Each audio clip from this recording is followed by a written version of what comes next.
What is up, everybody? Week, don't even know. It's November 24th.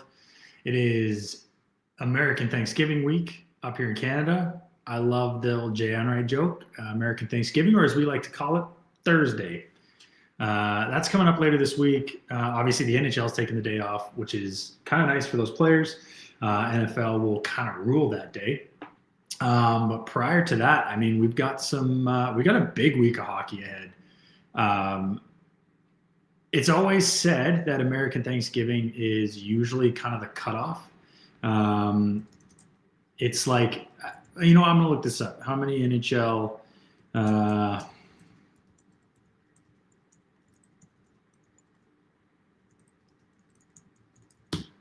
see what the number is. By the numbers, 76.6% of teams in a playoff position at U.S. Thanksgiving will reach the postseason. And if we're looking at this from a perspective of a Leafs fan, as myself, it's not a great look. It's not. They are last place in the Eastern Conference right now. We'll get into that. But American Thanksgiving obviously coming up, huge. Lots of good stuff. Football up here in Canada. I mean, I'll probably have the football going all day while I work. Which is always fun. But let's dive right into it today. Do want to talk about, obviously, the Leafs, big topic around the league because they are the center of the hockey universe. We know this. But I also want to talk about the Flames, who I've been super hard on. They're bouncing back 3 in a row. The Oilers with a big win over the weekend as well. Starting to maybe look a little bit more like themselves. Finally back above 500. But beating or losing, I guess they lost to the Oilers or the Lightning. But they bounced back and beat Florida in a tight game. They almost let that one slip.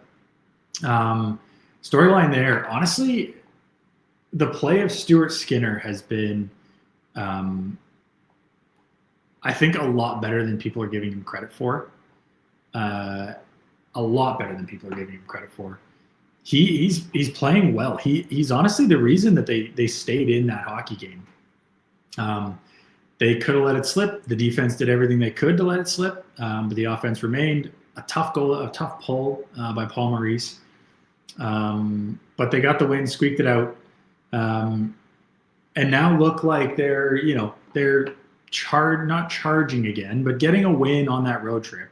They were 500 on the road trip, not a bad trip. They're all of a sudden, points percentage wise, not in a playoff spot, but they're getting really close.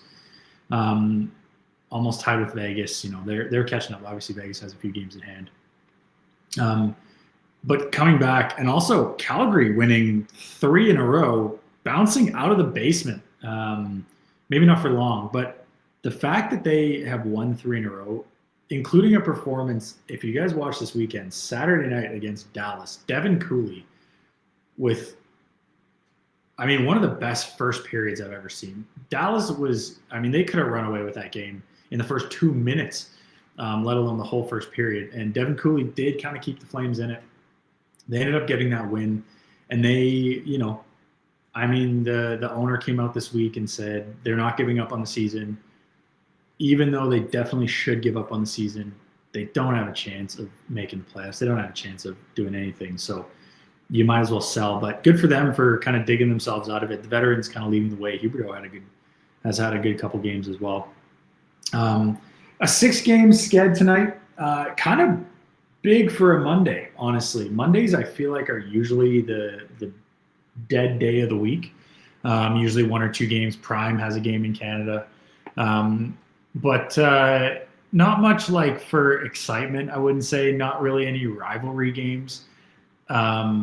The best game of the night is Vegas-Utah for sure. Utah has slipped a little bit. I know they were on that massive run. They've kind of taken a step back. They are 3-4-3 in their last 10. Vegas is, they're not playing great either, 4-2-4. It looked like at the start of the year, Vegas was going to be kind of the team to beat in the Pacific. Obviously, adding Mitch Marner was great, but they're not the same powerhouse yet, anyway, that we thought they were going to be. In fact, Anaheim, is still leading that division and looks to kind of maintain that lead. as we look around the league, the NHL, I had this conversation this weekend. Like, what are the Leafs doing? Why is Canada suck right now? Um, and honestly, it's not Canada. It's pretty much just every hockey team not named the Colorado Avalanche. The Colorado Avalanche are the best team in hockey, not even close. They have not lost at home in regulation. They've lost one on the road in regulation. They're 16-1-5. They've won 9 in a row. They're 9-1. This team, last year, we all maybe not a step back, but with their goaltending issues they had last year, it was a completely different ballgame. They're getting like above average goaltending, and they have an above average decor too, but they're getting above average goaltending right now. And it is showing. Like, this team is a wagon. Right now, they have to be the favorites to win the Stanley Cup. If we take a look here, let's see what we got for Stanley Cup odds as they move. Stanley Cup winner, Colorado, plus 490, which is far and away the best odds, only followed by, surprisingly, the Florida Panthers at 850. I know the Panthers are the repeating champions, but then they themselves are not even in a playoff spot right now and hovering around that 500 mark. It's just not close right now. The Colorado Avalanche are the best team in the league. They're the only team that doesn't have major holes to fill, that doesn't have something going wrong. Minnesota's obviously turning it on. Dallas is a great team. But there's just no one like the Colorado Avalanche. There really isn't. That team is second to none right now. I mean, they're kind of running away with the President's Trophy. It's 22 games in. I don't see anybody threatening them for the President's Trophy. That team is, I mean, they're running away with it, which is, it's impressive, really. It is. Something, I mean, Wedgwood and Blackwood both playing really well for them. They don't play tonight, obviously, but just wanted to bring them up. They are on fire lately. It's crazy. It's something to watch. It's really quite impressive what the Colorado Avalanche are doing, and led by like Nathan MacKinnon. I mean, he's a star.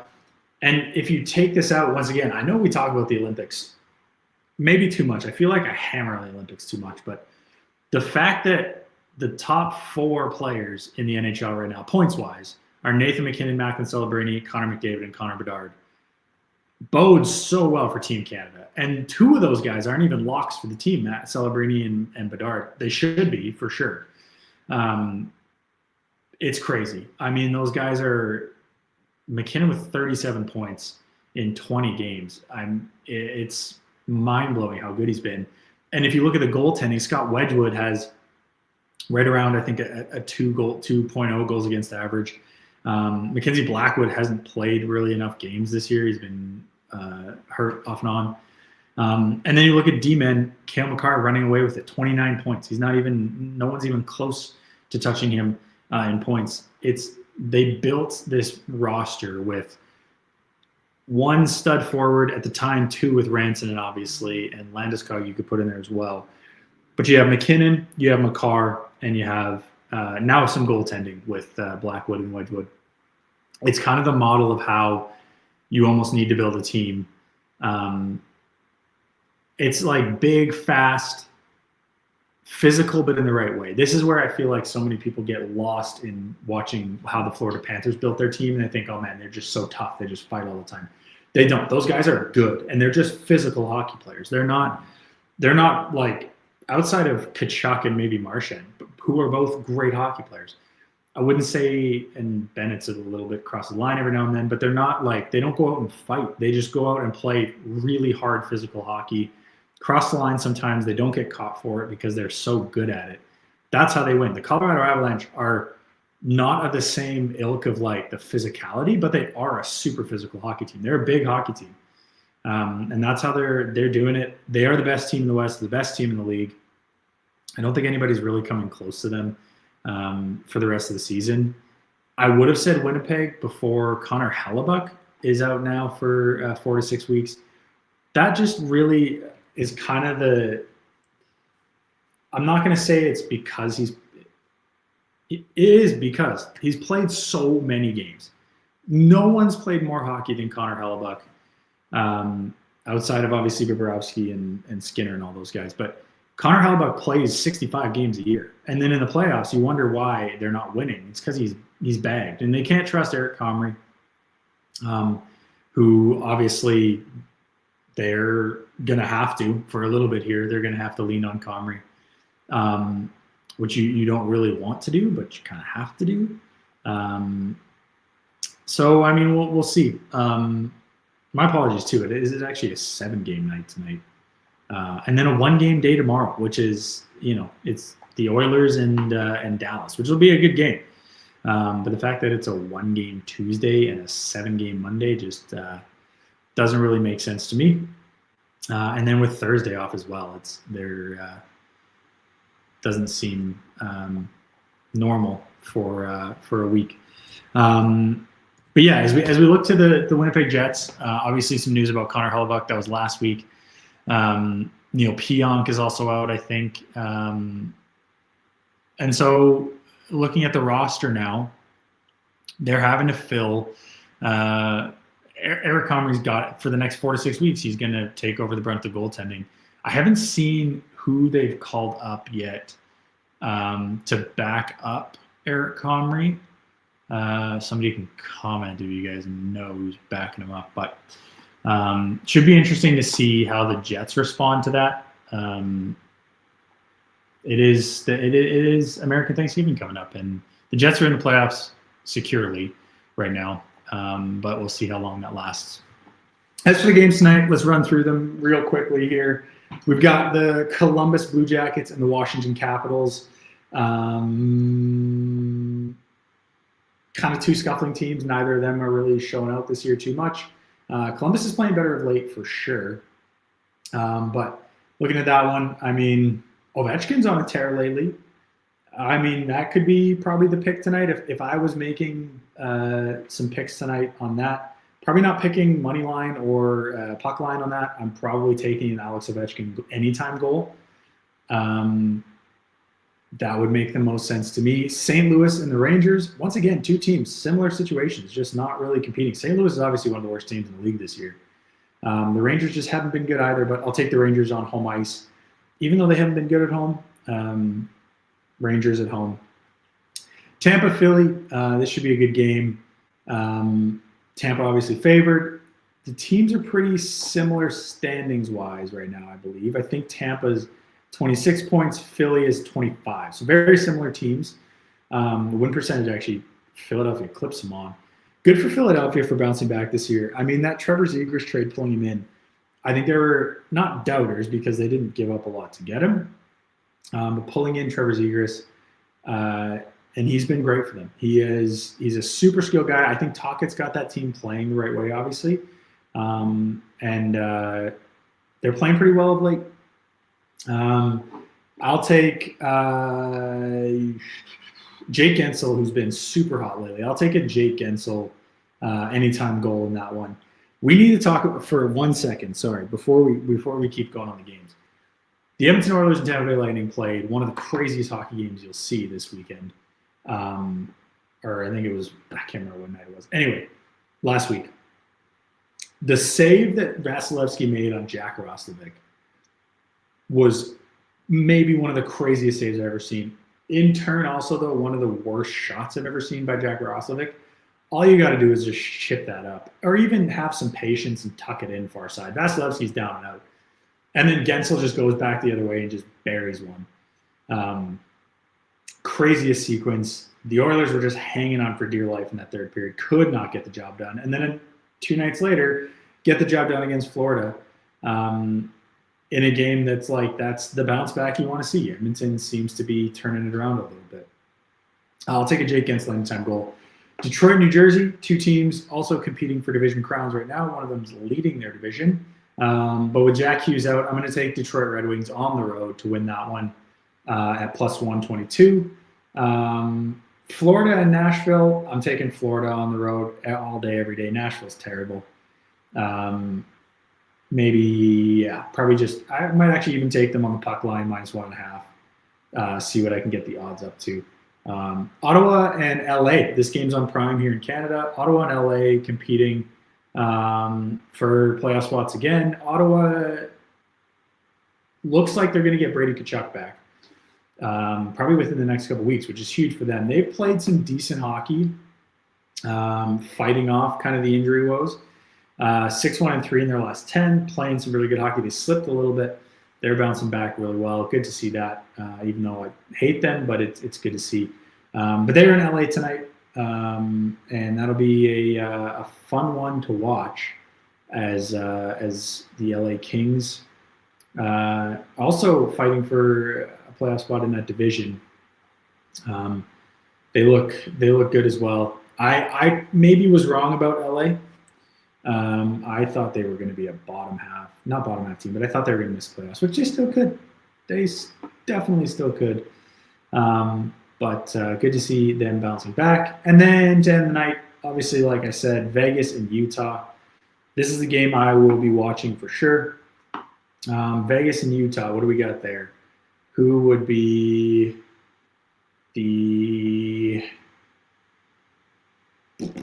who's played for both Vegas and, let's say, Utah, Arizona? Don't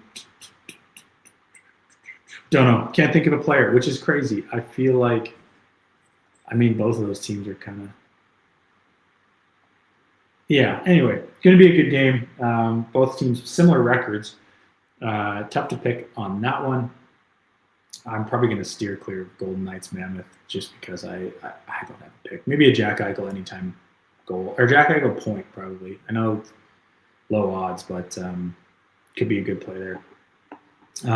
Rest of the week, like I said, we do have obviously American Thanksgiving that's taking off on Thursday, so no games on the 27th. So condensed schedule gets even more condensed.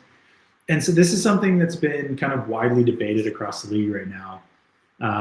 The Olympics obviously are in February. There's a 2-week break, which is good for the majority of players in the league that aren't going to the Olympics. But the schedule has been so crazy, and it seems to be kind of the reason why maybe there's no standout teams except for the Avs.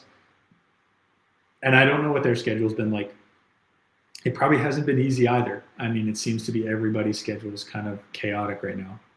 But the amount of back-to-backs, 4-game weeks, has been hard on players' bodies. And I think it's kind of showing. There's no team that's really just going on these huge winning streaks. Like I said, outside of Colorado, they're really turning it on. So it'd be interesting to see how this last month leading up to Christmas goes. I think you'll see in January when everybody comes back a little bit of a burst, obviously, after the Olympic teams get announced. Then you'll see things maybe settle down a little bit. Some players kind of come back to earth a little bit as teams kind of make pushes right now. Through the rest of the week here, some games to watch.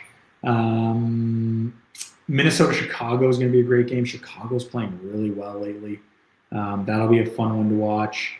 Colorado-Minnesota will be a good one. Those two teams battling in the Central Division. Colorado, obviously, that'll be their next game, I believe, actually.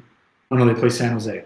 So San Jose and then Minnesota. So the Minnesota game is going to be really fun to watch. Excited to watch that one. That'll probably be the game I watch. Although that 28th day, the morning games, the afternoon games, that's going to be a fun Friday of hockey this week. That'll be a blast to see.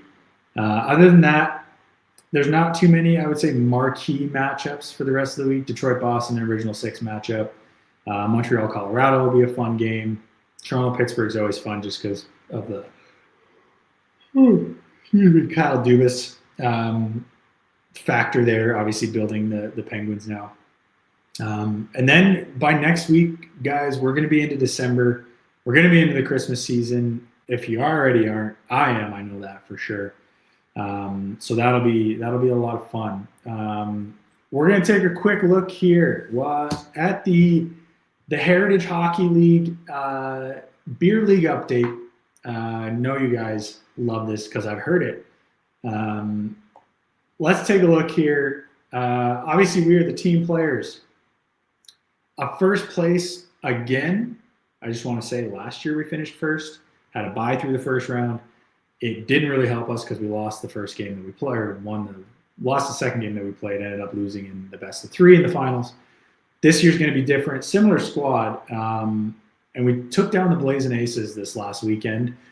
Sunday morning game. It was a real fun game to watch, 11-6. For those who were there, we did have more fans than usual. I think we were probably pushing 10 fans. Looking at the stats, Berger obviously had another big game. Connor McCallum with a hat trick this last game. He had an absolute missile from the top of the circles, took a slap shot. It was big. Big game for those guys. Obviously, these two guys, if we look at the league stats, it's pretty impressive what these guys are doing. 34, 33 points. Not even 1 and 2, which seems crazy to me. But they are second and third and fourth in the league right now with points. 34 and 33 for Jordy Berger and Alex Husted. Pretty impressive stuff, honestly. I'm not having a great year, guys. I'm not going to lie to you. I don't know whether it's having a kid or what it might be, but it's just not going well for me right now. And we'll hope we'll bounce back. I feel like I will. Obviously, we have some more games coming up that'll maybe help that. Didn't get any footage. I will say I do want to shout out Stephen Kenway, our owner and founder. Just the warrior mentality. He must have blocked 6 shots this weekend on Sunday, and off his hand, off his foot, off his ankle. He was incredible. So I didn't get any footage, but pretty impressive stuff. Let's take a look quickly now at some player lists here, some pickups that might be available in your leagues, and we'll see if we can find anybody that has some good value for the week coming up. If Nazem Kadri is available in your league right now, grab him. That guy is definitely worth a pickup. Trevor Zegras too, 65% of leagues. If you can find him, you're doing well. But Nazem Kadri is a guy we assume will get traded. We haven't heard word yet. But even if you pick him up, stash him. He's obviously turning it on for the Flames as well, and still he'll always have the ice time. But if he's available in your league, Nazem Kadri, great pickup for the rest of the season. Quinton Byfield, shockingly enough, is available in our league. He's got off to a decent start. I might even think about picking him up here. Rasmus Anderson's had a good stretch here as well. As we take a look at, we can take a look at my team here. We can kind of go through some things here. We've got Connor McDavid, obviously, I had the first overall pick this year. Tage Thompson, just picked him up recently. The only guy that if you looked at my roster, Barzal's probably not having the year that I would hope. Braden Point is probably the most disappointing player this season. If we look stats-wise, projected to be one of the top players. Obviously, he's had a 50-goal season, maybe even a couple 50-goal seasons, I think. He's kind of not dropped off because he's still a very impactful player, but the points just aren't coming. And if you watch that game against Edmonton, you could see he's just not really – sorry, not the Edmonton game, before that. He's just not really there. Obviously, he's hurt now, so he's out for a little bit. He will be on Team Canada regardless.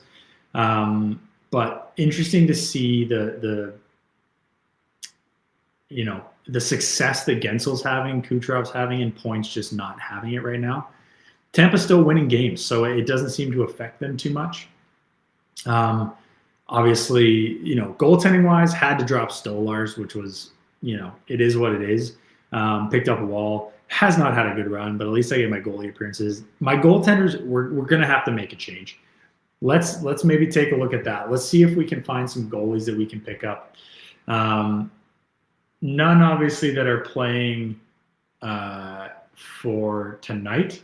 But as we look through the rest of the week, let's see what we have here.